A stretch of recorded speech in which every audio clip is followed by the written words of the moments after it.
بسم الله الرحمن الرحيم.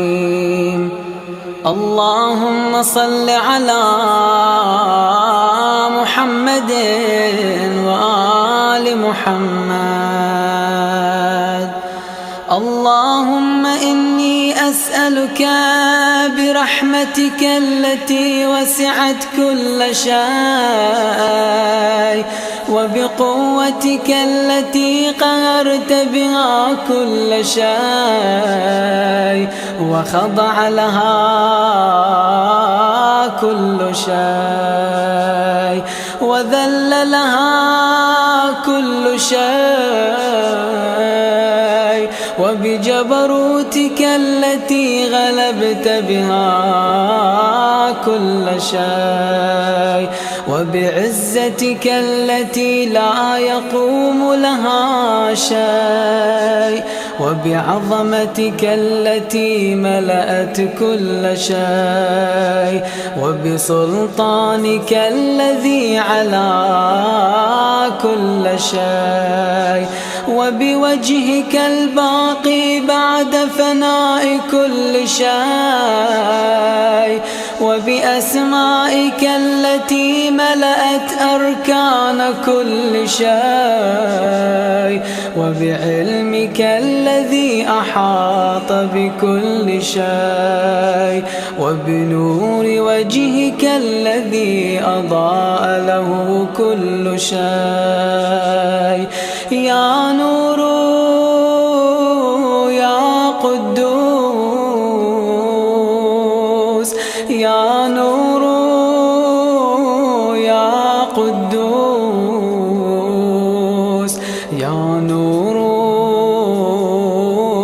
يا قدوس. يا أول الأولين ويا آخر الآخرين. اللهم اغفر لي الذنوب التي تهتك العصام. اللهم اغفر لي الذنوب التي تنزل النقام. اللهم اغفر لي الذنوب التي تغير النعام. اللهم اغفر لي الذنوب التي تحبس الدعاء.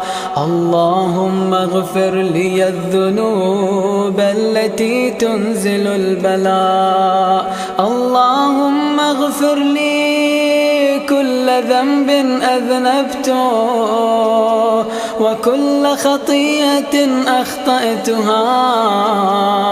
اللهم إني أتقرب إليك بذكرك وأستشفع بك إلى نفسك وأسألك بجودك أن تدنيني من قربك وأن توزعني شكرك وأن تلهمني ذكرك.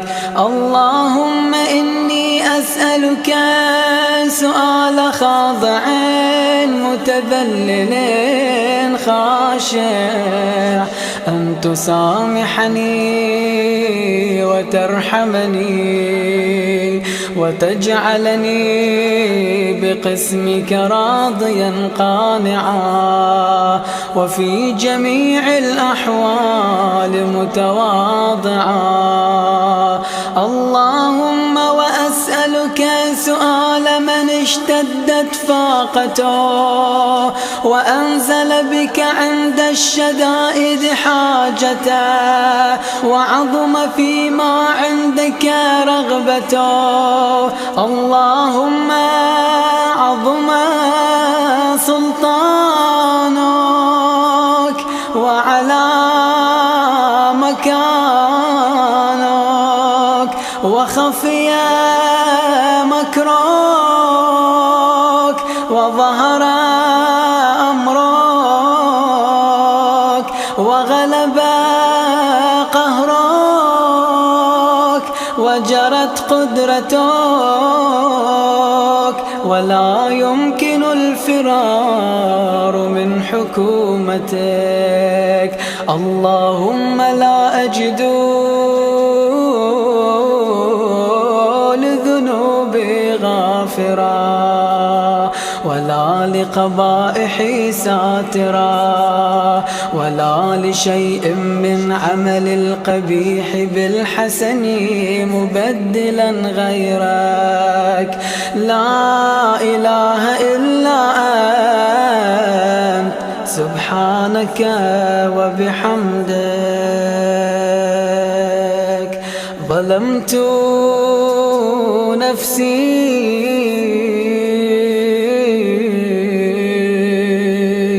ظلمت نفسي ظلمت نفسي، وتجرأت بجهلي وسكنت إلى قديم ذكرك لي ومنك علي. اللهم مولاي كم من قبيح سترته، وكم من فادح من البلاء أقلته، وكم من عثار وقيته، وكم من مكروه دفعته، وكم من ثناء جميل لست أهلا له نشرته. اللهم عظم بلائي وأفرط بي سوء حالي، وقصرت بي أعمالي، وقعدت بي أغلالي، وحبسني عن نفعي بعد آمالي، وخدعتني الدنيا بغرورها، ونفسي بجنايتها، ومطالي يا سيدي، فأسألك بعزتك ألا يحجب عنك دعائي سوء عملي وفعالي، ولا تفضحني بخفي ما اطلعت عليه من سري، ولا تعاجلني بالعقوبة على ما عملته في خلواتي من سوء فعلي وإساءتي، ودوام تفريطي وجهالتي، وكثرة شهواتي وغفلتي. وكن اللهم بعزتك لي في كل الأحوال رؤوفا، وعلي في جميع الأمور عطوفا. إلهي وربي من لي غيرك، أسأله كشف ضري والنظر في أمري.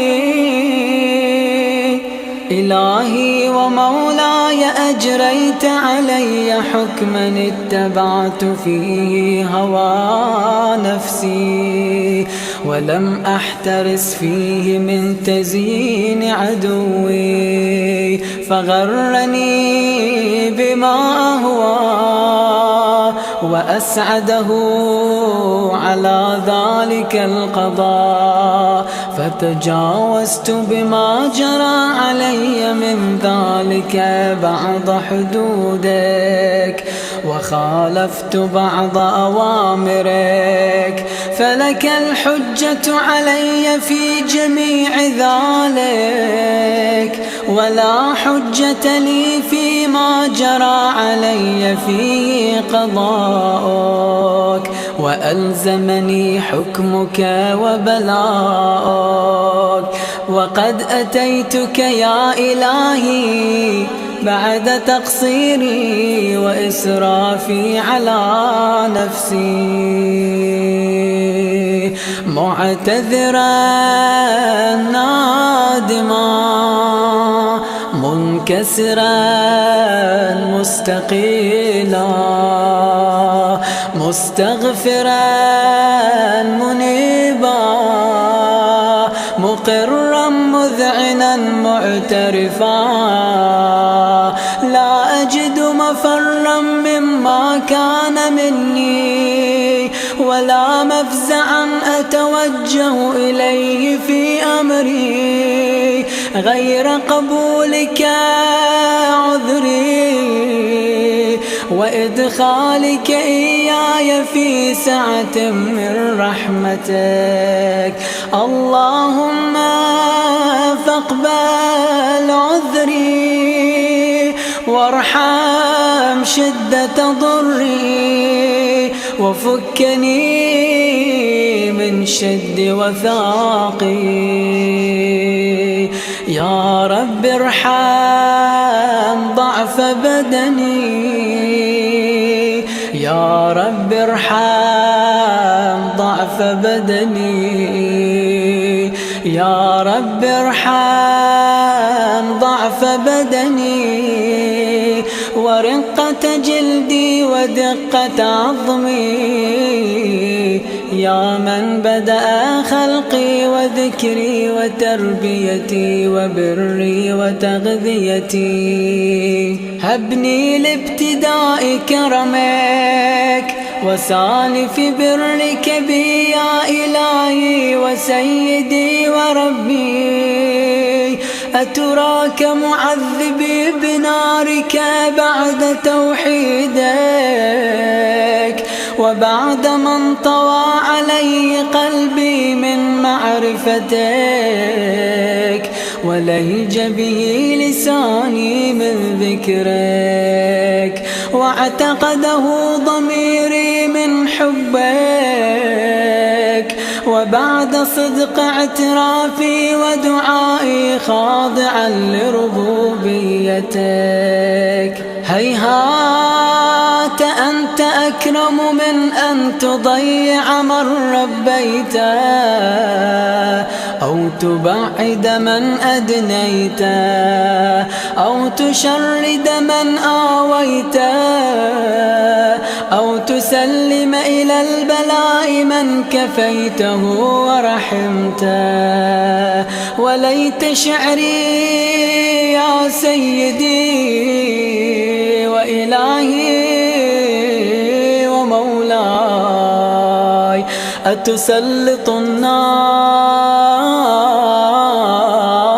على وجوه خرت لعظمتك ساجدا، وعلى ألسن نطقت بتوحيدك صادقا، وبشكرك مادحا، وعلى قلوب اعترفت بإلهيتك محققا، وعلى ضمائر حوت من العلم بك حتى صارت خاشعة، وعلى جوارح سعت إلى أوطان تعبدك طائعة، وأشارت باستغفارك مذعنة. ما هكذا الظن بك، ولا أخبرنا بفضلك عنك يا كريم يا رب، وأنت تعلم ضعفي عن قليل من بلاء الدنيا وعقوباتها، وما يجري فيها من المكاره على أهلها، على أن ذلك بلاء ومكروه، قليل مكثور، يسير بقاء، قصير مدته. فكيف احتمالي لبلاء الآخرة وجليل وقوع المكاره فيها، وهو بلاء تطول مدته ويدوم مقامه ولا يخفف عن أهله، لأنه لا يكون إلا عن غضبك وانتقامك وسخطك، وهذا ما لا تقوم له السماوات والأرض. يا سيدي فكيف بي وأنا عبدك الضعيف الذليل الحقير المسكين المستكين. يا إلهي وربي وسيدي ومولاي، لأي الأمور إليك أشكو ولما منها أضج وأبكي، لأليم العذاب وشدته أم لطول البلاء ومدته؟ فلئن صيرتني للعقوبات مع أعدائك وجمعت بيني وبين أهل بلائك وفرقت بيني وبين أحبائك وأوليائك، فهبني يا إلهي وسيدي ومولاي وربي، صبرت على عذابك فكيف أصبر على فراقك؟ وهبني صبرت على حر نارك فكيف أصبر عن النظر إلى كرامتك؟ أم كيف أسكن في النار ورجائي عفوك؟ فبعزتك يا سيدي ومولاي أقسم صادقا لئن تركتني ناطقا لأضجن إليك بين أهلها ضجيج الآملين، ولأصرخن إليك صراخ المستصرخين، ولأبكين عليك بكاء الفاقدين، ولأنادينك أين كنت يا ولي المؤمنين، يا غاية آمال العارفين، يا غياث المستغيثين، يا غياث المستغيثين، يا غياث المستغيثين، يا حبيب قلوب الصادقين ويا إله العالمين. أفتراك سبحانك يا إلهي وبحمدك تسمع فيها صوت عبد مسلم سجن فيها بمخالفته وذاق طعم عذابها بمعصيته وحبس بين أطباقها بجرمه وجريرته وهو يضج إليك ضجيج مؤمل لرحمتك ويناديك بلسان أهل توحيدك ويتوسل إليك بربوبيتك. يا مولاي فكيف يبقى في العذاب وهو يرجو ما سلف من حلمك؟ أم كيف تؤلمه النار وهو يأمل فضلك ورحمتك؟ أم كيف يحرقه لهيبها وأنت تسمع صوته وترى مكانه؟ أم أم كيف يشتمل عليه زفيرها وأنت تعلم ضعفا؟ أم كيف يتقلقل بين أطباقها وأنت تعلم صدقا؟ أم كيف تزجره زبانيتها وهو يناديك يا رباه؟ أم كيف يرجو فضلك في عتقه منها فتتركه فيها؟ هيهات ما ذلك الظن بك ولا المعروف من فضلك ولا مشبه لما عاملت به الموحدين من برك وإحسانك. فباليقين أقطع لولا ما حكمت به من تعذيب جاحديك وقضيت به من إخلاد معانديك لجعلت النار كلها بردا وسلاما وما كان لأحد فيها مقرا ولا مقاما.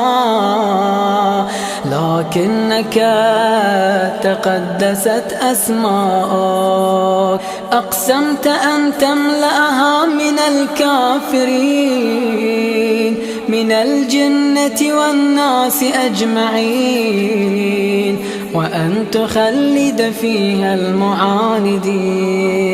وأنت جل ثناؤك قلت مبتدئا وتطولت بالإنعام متكرما. أفمن كان مؤمنا كمن كان فاسقا لا يستوون.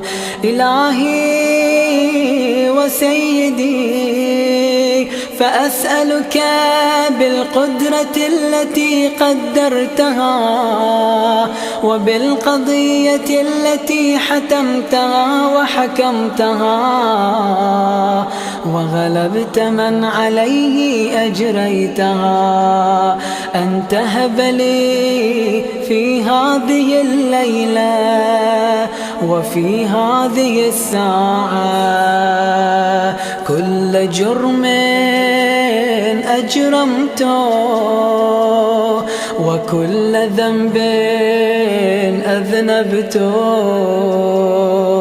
وكل قبيح أسررته وكل جهل عملته كتمته أو أعلنته أخفيته أو أظهرته وكل سيئة أمرت بإثباتي الكرام الكاتبين الذين وكلتهم بحفظ ما يكون مني وجعلتهم شهودا علي مع جوارحي وكنت أنت الرقيب علي من ورائهم والشاهد لما خفي عنهم وبرحمتك أخفيت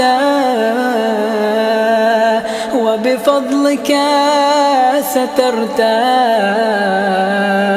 وأن توفر حظي من كل خير أنزلت أو إحسان فضلت أو بر نشرت أو رزق بسطت أو ذنب تغفر أو خطأ تستر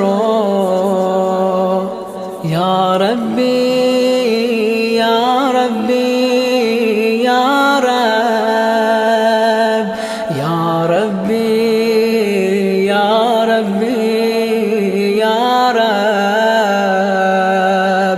يا ربي يا ربي يا رب يا إلهي وسيدي ومولاي ومالك رقي يا من بيده ناصيتي يا عليما بضري ومسكنتي، يا خبيرا بفقري وفاقتي، يا ربي يا ربي يا رب، يا ربي يا ربي يا رب، يا ربي يا ربي يا رب. أسألك بحقك وقدسك وأعظم صفاتك وأسمائك أن تجعل أوقاتي من الليل والنهار بذكرك معمورا، وبخدمتك موصولا، وأعمالي عندك مقبولا، حتى تكون أعمالي وأورادي كلها وردا واحدا، وحالي في خدمتك سرمدا.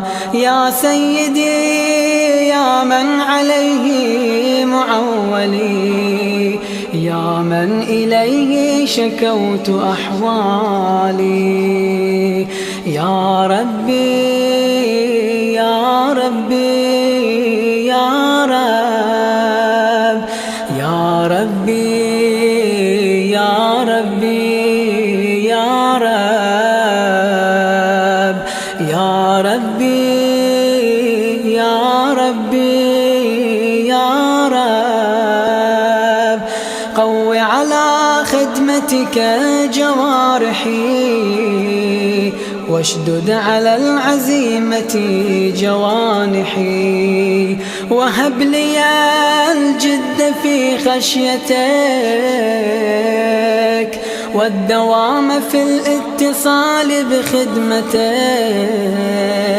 حتى أسرح إليك في ميادين السابقين، وأسرع إليك في البارزين، وأشتاق إلى قربك في المشتاقين، وأدنو منك دنو المخلصين، وأخافك مخافة الموقنين، وأجتمع في جوارك مع المؤمنين.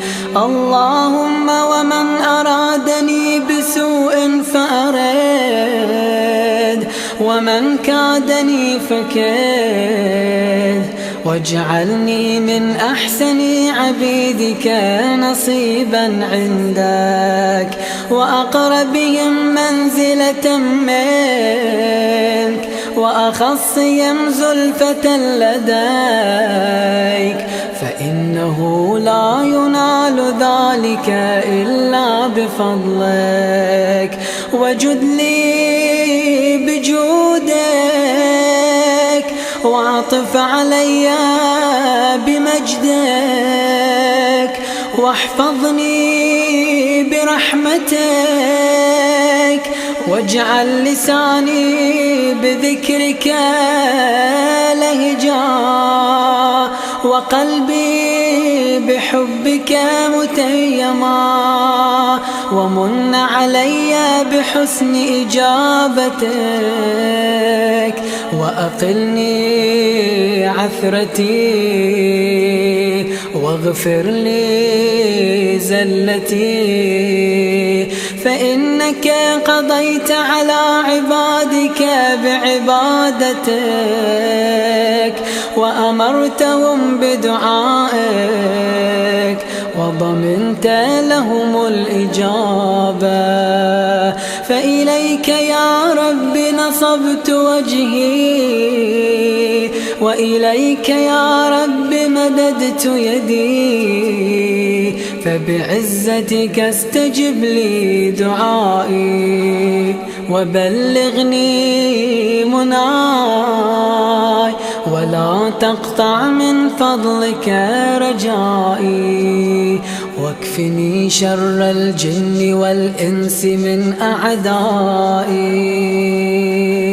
يا سريع الرضا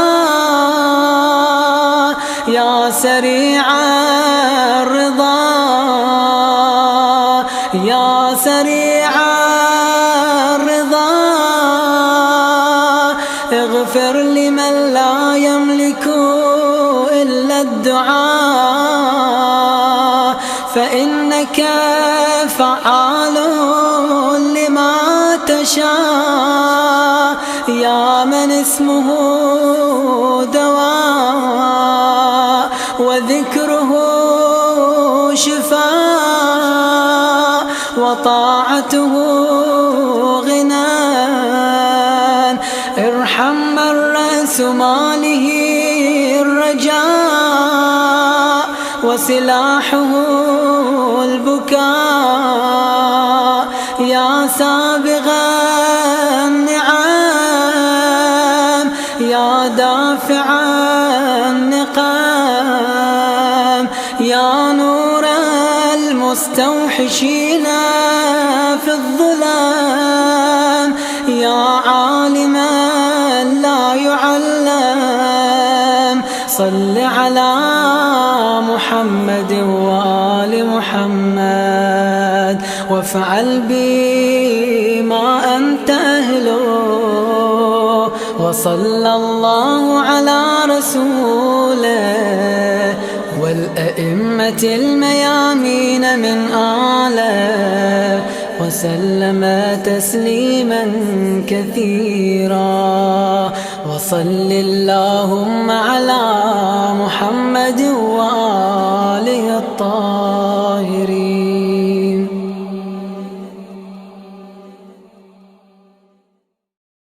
أعوذ بالله من الشيطان الرجيم.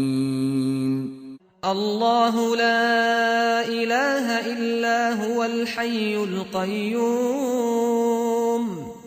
لا تأخذه سنة ولا نوم له ما في السماوات وما في الأرض من ذا الذي يشفع عنده إلا بإذنه يعلم ما بين أيديهم وما خلفهم ولا يحيطون بشيء من علمه إلا بما شاء وسع كرسيه السماوات والأرض ولا يؤوده حفظهما وهو العلي العظيم.